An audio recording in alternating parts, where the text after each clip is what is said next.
Hey guys, welcome to another video. In today's video, we're going to talk about investment. But unlike my previous videos, I'm not just me talking here. Today I have a guest, and his name is Mark. He's a car expert, but he's also interested in business and investments. So today we're going to have an interesting conversation, and I hope you guys would contribute in the comment section after you watch it all. So let's get into it. Mark, what's up? Hey man, How you thanks doing? for having me on the podcast, first of all. You are welcome. So today we're going to talk about investments. So, Exactly. in your opinion, what do you think is an investment? Investment. So investment is something that you put your money into and like hope that in some time it will grow. It will come to the time when it's time to cash it out or sell it or something like that, and then hopefully you're gonna turn a profit. So in Yes. my opinion, that's an investment. What do you think is an investment? Yeah, well, I agree. That's an investment from, like I've said, Mark is interested in business and finance, so that's more of a how to say more of a definition from a financial perspective.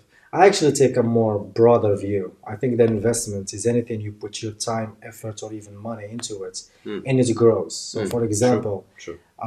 if you invest your time into a skill, you can acquire that skill, and that skill adds value to you as a person, True. professionally speaking, of course. If you eat healthy food, and you don't eat junk food, you don't sleep late, you don't drink, you don't do all this kind of stuff. Right. Right. Yeah. Right. Right. That's an investment in your health. I think that's, and of course, as you said, also if you buy something that grows in value, you're gonna make a profit. That's also an investment. So investments can be understood from a broader perspective, not just from a financial perspective. True. But speaking of financial things, and speaking of investments, and speaking of the fact that you are a car guy, Mm. do you think that cars are a good investment, or are they even an investment? Can you consider buying a car an investment? Well, actually, yes. For me, if you have enough knowledge, and I've been learning about cars, and I've been driving cars since I was little, and everything like that, Yeah. So if you have bigger enough knowledge about cars, and if you know how the car world works, because there's a whole other world about cars. So if you think that you know that how all of those things work, I think cars can be an investment. Example. So all around the world there are many dealerships. Even here in China, there are Yeah, many dealerships who sell cars. exactly. So what are they doing? They're buying cars and then they're selling them. We're talking about used dealerships. So what they do? They buy low and they sell high. Buy high, sell low, be a man. Exactly. I mean, but let's go back to cars, okay? Yeah. So, what are they doing? How are they making money? They're making money based on cars. So, why are they buying the cars? Because they like them? No, because they want to make money. Money, yeah. So, is it in your eyes? If you have a dealership, is it an investment? It is an investment. It is an investment and a business also. True, Yes. true. Yeah. And all of that, you can even do it privately. Even if you don't have a dealership, just go out there, buy a little junk shit car, whatever, doesn't matter. And Flip it. So exactly. basically, car flipping, or like they do in Exactly, houses. exactly. You can do it anywhere and it's quite easy. So just go buy a shit box, let's call it, and just try to sell it and try to make some money. And that little shit box will be your first investment.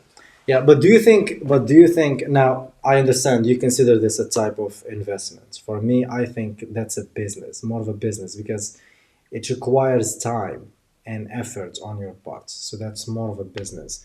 But do you think, can you buy a car, for example, and you're not gonna flip it like like quickly, Okay. not just buy Okay. and sell. Mm-hmm. Can you buy a car and maybe drive it, hold it, keep it Mm-hmm. I for see. some period of time, Okay. and then maybe its value will grow, and then you can sell it for profits, or you can keep it, not sell it. Just keep it. It's gonna keep growing in value, and no need to do anything else. You just buy it, drive it, take care of it, Mm-hmm. and it's not gonna depreciate. Is that possible with cars? Absolutely. Absolutely, that is possible with cars because there have been cars made in like the history in like pre 2000s that actually appreciated, actually skyrocketed in value. So those kind of cars can are also huge investments. For example, let me give you an example of a Ferrari. So a Ferrari depends on the model again, but still, some Ferraris were made like pre 2000 for like 50, $60,000. In that time, it was really a lot of money. Now those Ferraris are 2.3 million. So those kind of things are considered investments because they skyrocketed and they're still gonna grow. So it is still possible to buy a car. And in this day and age, with all of the inflation and everything, many things are basically going up in value. Yeah, I think what you mentioned with cars, I think because a car, like not ancient, but an old classic car or an old supercar or whatever, a car that has value, that is no longer being produced. So even the supply of that car is now scarce, right? Exactly. So the supply is scarce. Many people want it. So of course the value will go up. That's Agree. not to mention inflation. So that's part of why it goes up, right? Exactly. It's a good car, quality car, Exactly. scarce car, not being produced anymore. That's what makes it. Exactly. Yeah. So Exactly. basically, it's a collectible car. That's what you're saying. Basically, Yeah. it is. Yeah. And those kind of items, those kind of cars, those kind of engines that those cars have will only skyrocket in prices. You just have to hold on to it for a little bit of Hodl, time. just hodl the car. Don't hodl Bitcoin, but also if you can buy a car and hodl it. Yeah. I mean, everything that you can get your hands on and everything that you think you're going to be able to make money in the future, I think it will be a great investment. Yes, that's cool. So, for example, now in my case, Okay. I don't know much about cars. Okay, I'll teach you, no problem. I like cars, All but right. I'm not that into cars. All right. So, in my channel, I promote Bitcoin. So I think this Bitcoin is the best investment for various reasons, and I think you agree, right? Yeah. Of course, I you agree. I agree. So, like I've said, there is a video that I made recently with Andrew Tate. Okay. He said that Bitcoin will destroy capitalism. Bitcoin will destroy the economy because everybody's going to be investing just in Bitcoin because it's the best investment. Nobody's going to be investing in cash producing businesses. Nobody's going to be investing in collectible cars. Nobody is going to be investing in anything else. Now, I think you are an example of why Andrew Tate is wrong. Because as I've mentioned in my video, I said this human action, I made the argument that human action is multifaceted. We're not just purely motivated by money. And the argument for that is that you own Bitcoin, right? Yeah. So you own Bitcoin, but you are also into cars, and you also consider cars an investment. So True. investing in Bitcoin and investing in other things is not mutually exclusive, right? Yeah, exactly. You can do them both. Exactly. You can simply diversify if you have the capital. You can diversify. You don't need to put all your eggs in one basket, right? Yeah, you can diversify because you like cars. Exactly. Because it's a personal preference. Right? Yeah, exactly. But if we want to like strip it down to financial reasons, I would still argue, just like Tate, actually Bitcoin is the best investment because, like I've said many times, you don't waste any time. You just buy, leave it, forget it, goes up 60% a year, right? Yeah, in like the best scenario, yeah. Yeah. So yeah, I agree what you said. Like I didn't say cars are the best investment, didn't I? I also didn't say you said that. I said that you think that cars are a good investment, and you think they are a good investment because you like cars. True. Because that's your preference. True. Yeah, so that's what I said. Investing in Bitcoin, investing in something else that you like, for example, cars, it's not mutually exclusive. You can do them both. They are both possible. Exactly. Yeah. So let's go back to what you said about cars and Bitcoin. Yeah, cars can be an investment. Are they good investment? Depends exclusively on you. Exactly. But when it comes to Bitcoin, yeah, Bitcoin is a lot better investment than than any car, Yeah, basically, yeah, than any exactly. car. Yeah, And as you said, I also hold, so I'm also a true believer about it, just like you. yeah, So yeah, we're gonna keep holding and let's see. exactly. Keep holding, keep buying. Never sell. Don't sell your Bitcoin. Yeah, so like we said, Bitcoin is a good investment, but still, if you have personal preference to something else, you can still also put your resources there. And like I've said in the beginning, investments should be understood from a broader perspective. It's not just about money; it's about skills, it's about soft skills, it's about your communication skills, writing, speaking. All of these things you have to invest time, effort, and sometimes money to learn from someone who's better than you, to get into a community, to improve yourself better, right? Sure. Okay, so now let's move on to another topic, still in the investment Okay. subject, which is real estate. Because, a lot of people, they say real estate is the best investment. If you want to make money, go to real estate. If you make some money, go to real estate. What do you think about real estate? Uh, when you said some people say real estate is the best investment, are you talking about maybe Grant Cardone or somebody like that? Yeah, Yeah. some of those. So those kind of systems, like in America, the debt system that America has, that debt system is really a great system because you can buy a big apartment, you can buy a big house for virtually 10% of what it's worth on the market. Basically, you leverage the debts to get cash from the bank. You're not going to use it. You're not going to take it out of your pocket. Exactly. You just put down payment with your own cash, True. and but you still have to build your credit score and everything. Yeah, you It's have still a good to. system, as you said. Yeah. It is a great system actually, and I'm also a little bit sad we don't have the opportunity to use that system, leverage that system in our benefit. But as we both said, that system for us is out of reach. Yeah. But For now. yeah, for now. But when we talk about real estate in different aspects and in different environments in different countries, I don't think it's such a great investment. There, it can be a really good investment, but mostly you need a lot of capital, and capital requires time, and time is something you don't have. So, I don't know. For me, I don't think real estate is such a great. I would actually put real estate under car investment, if you ask me. Same, same. I actually think that's real estate investment is one of the worst things you can get into because it requires a lot of capital. It requires a lot of credit score if you want to use that. You have to have a good credit score. Sure. It's a lot of paperwork and a lot of bureaucracy. It's a lot of hassle.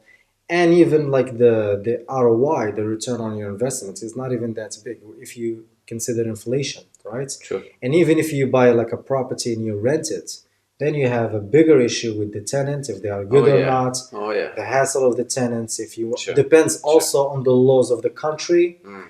on which jurisdiction your property in or your land Sure. in. So there are a lot of risks to real Exactly. estate. I just don't understand why people still think it's a good investment. Maybe they still believe in what their grandparents thought, what their Exactly. grandparents said. Exactly. What worked for our grandparents and parents is not going to necessarily work right now. It's different. We are in a different age, Yeah, right? completely. Times are completely different. Like when they were born and where we were born, like it's completely different. So times, let's not even talk about times. But let me share with you and with you guys too. Let me share about real estate Yeah, sure. from my father. Okay. So my father started renting apartments since when I was born. He started renting apartments out. So like for me, from my observation about it, it's a lot of hassle. It's a lot of hassle, especially if you don't have the property manager. Yeah. If you yeah, then you do everything by yourself. It's a lot of work, and you have a lot of issues that can go wrong like this. So, do you want to hear a story about a funny Sure. tenant? Sure. So, my father has been having tenants since I was born, like I said, and basically for everything he had to manage by himself. I also helped him when I was able and everything. But still, you still have you just think, oh, buy apartment, sell it. Passive income, right? Yeah, Oh, that's passive income, bullshit. right? It's No, not no, passive. no, it's It's not bullshit. passive at It's a all. lot Yeah, of work. It's a actually lot a of lot of work. work and a lot of stress. So first of all, when you have a tenant, you're basically responsible for that tenant. If anything happens in that apartment, Come back to you you. are completely responsible, which means he can sue your ass, basically kill you in court. So that's the first thing. The second thing is the apartment itself. We all live in apartments, right? Things go wrong all the time, right?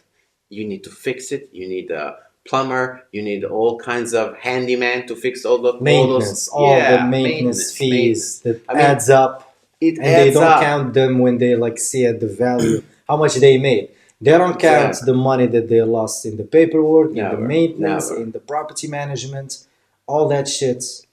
Exactly. Yeah, Then there's the third thing, and those are the bills. So when you rent out an apartment to a tenant, the tenant is responsible for those bills, right? yeah. Yeah. So if he or she doesn't pay those bills, who do you think will get in trouble? The tenant or you? You're the landlord, of The course. landlord, of course. So all those kind of things just add more and more stress because apartment is a big, big thing. It's a big, let's call it object. It's not like Bitcoin. Yeah, it's a big responsibility. Huge Yeah, responsibility, and like you can't control anything because even if you buy an apartment in the building, you don't own the building. yeah. You just own a little piece of that building. Just a puny, tiny little piece of that building you own.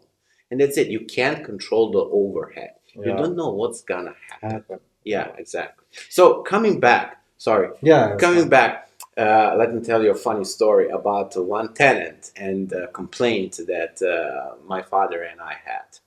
So we just rented one of his apartments to like a couple, and like when you meet somebody, they all seem nice at Yeah, first hand, right? yeah. But then you get to meet the You get to know, monster. yeah. You get to Then you know get real to meet the people. monster. So we rented it out, and it hasn't passed even a week or so. The people living under my dad's apartment, they called us because who they gonna call? The tenants? No, they call the landlords. They call the owner, and they're like, they are too loud, and we're like, so you don't yell in your apartment? Everybody yells in their Yeah, apartment. It's they are normal. living there. They're living there. Yeah, You gotta live. You gotta yell. You gotta talk, and it's all gonna produce some sound. What do you yeah, expect? yeah, yeah. So they said they are loud in different ways. So then I was thinking, what kind of other ways you can be loud? Naughty So ways. basically, yeah, yeah. So then finally, the third day, they called again and they said they are really loud when they're fucking. So it was really, really Embarrassing. With your embarrassing. father. It was really, really embarrassing, I think, for everybody.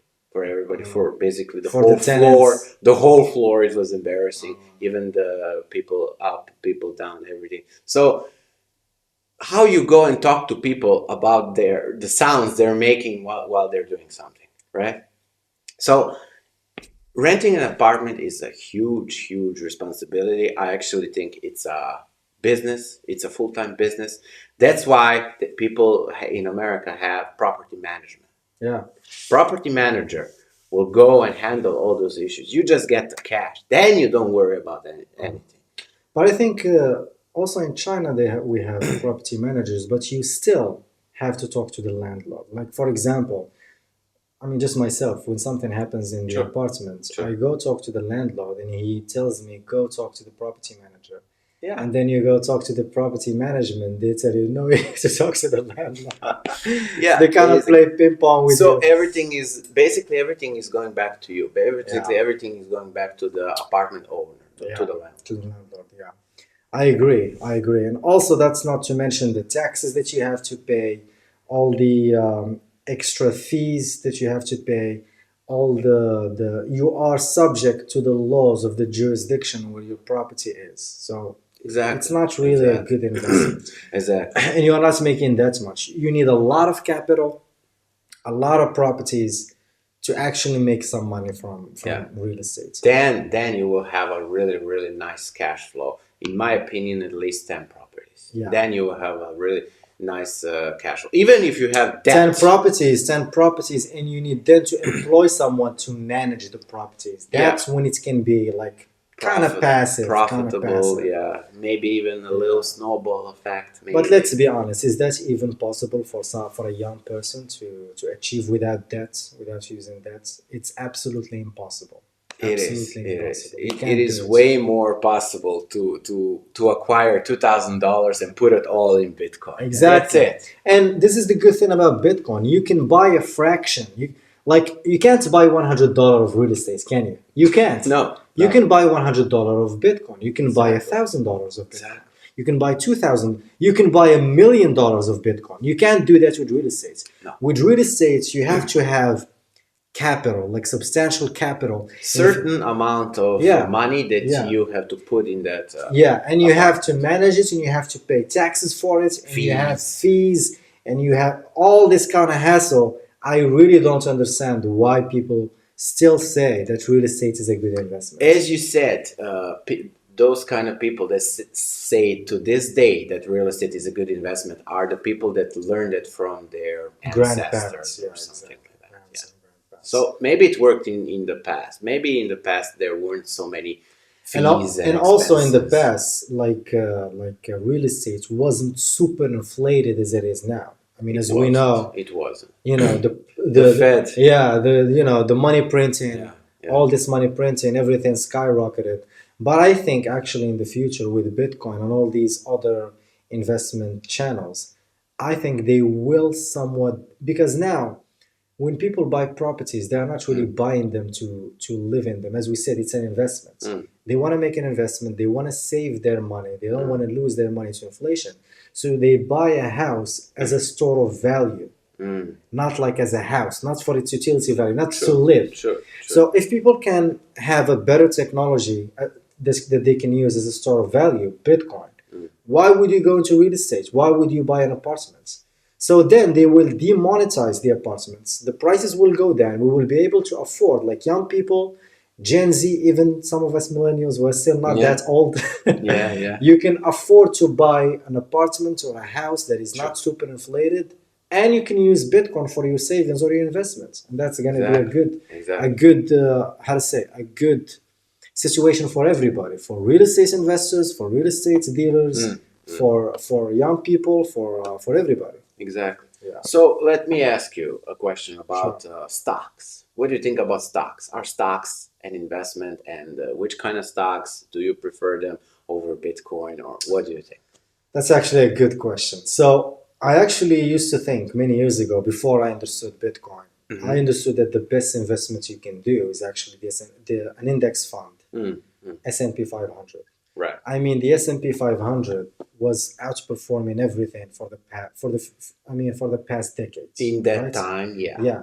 Now Bitcoin outperforms everything, but the index fund still, outperforms inflation, but by a little bit, like 2%. Just a little. So I thought that's a good investment. But your question about stocks, if you mean going into an individual stock of a company, it's still good, but you have to do your homework. You have to know the company. You have to really study the company. You have to really have a kind of visionary.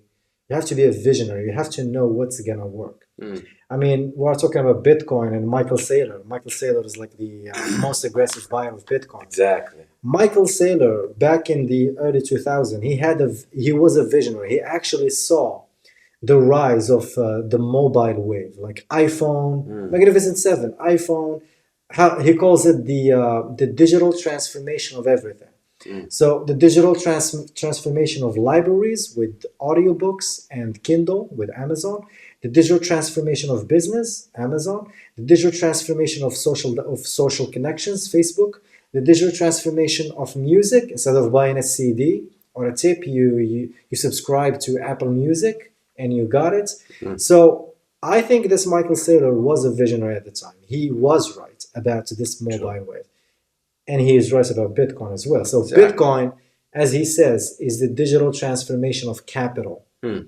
Like Bitcoin is, as he calls, is the apex predator asset Exactly, in the modern exactly, age. So exactly. I yeah, agree. so I yeah, agree. yeah. So I still think that stocks, if you do your due diligence, if you study the company, if you can study the company well and you are really certain about its performance, Hmm.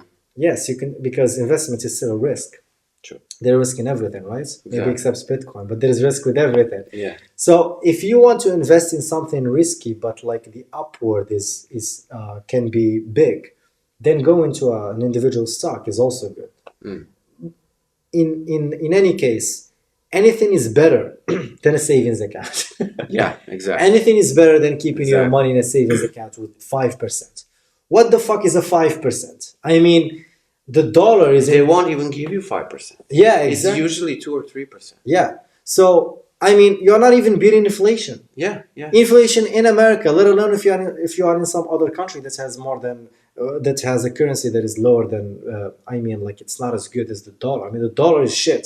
So can you imagine what the other currencies are? Exactly. So yeah, I think it's going into stocks, going into cars, going into real estate, going into Bitcoin, anything Anything. except savings accounts. Exactly. And it all depends on you. It all depends. Maybe you inherited some money. If you really got some money, then you can really diversify, put your eggs in multiple other baskets and try everything. And you never know what is going to blow up. Yeah. But still, even that is better to diversify everywhere than put it in a savings account and just sit there. That's better than putting it in savings accounts. Yeah. Although I think that's diversifying too much. It's also not good. So here is what I think. I made a video about Nassim Taleb. Did you watch it? Yeah, of course. Yeah. So in the video of Nassim Taleb, he talks about the barbell strategy. So I still actually believe in the barbell strategy. You put 90% of your wealth in something that is less risky, but with less risk and also moderate reward. Okay. And you put 10% of your wealth into something that is high risk, but also high reward. Mm. So even if you blow up in the high risk stuff, it's still just 10% of your wealth. You're not going to go bust. So you still have 90% in a safe asset Okay. that is low return, but also low risk. But if the 10% that you put in the high risk, high return succeeds, then you're gonna make a shitload of money, right? Sure. And so with Bitcoin, with crypto, and with cars, what I also think, maybe you are doing this with cars. For me, I'm doing it with the shitcoins, altcoins. So I actually put 90% of my wealth in Bitcoin, and I still buy like 10% into other altcoins. I don't talk about it. I'm not pushing any altcoin on my channel because I still think they are like a company. I mean, you still have to do your due diligence. I'm not gonna ask anyone to go buy some altcoin. Yeah. Yeah. I'm not gonna take responsibility for Right. that. Right. I do buy some of them. I buy Solana. I buy what else? RTX. FTM, XRP. Yeah, XRP. I do buy a few altcoins, but Bitcoin is different from crypto. That's why I promote Bitcoin because it's a superior money. It's a commodity. It's not like a security. It's not. There is nobody behind Bitcoin. There is a team behind Solana. There is a team behind XRP, and the team can fuck up. Okay, so that's why I agree. So if you want to diversify, maybe do the barbell strategy.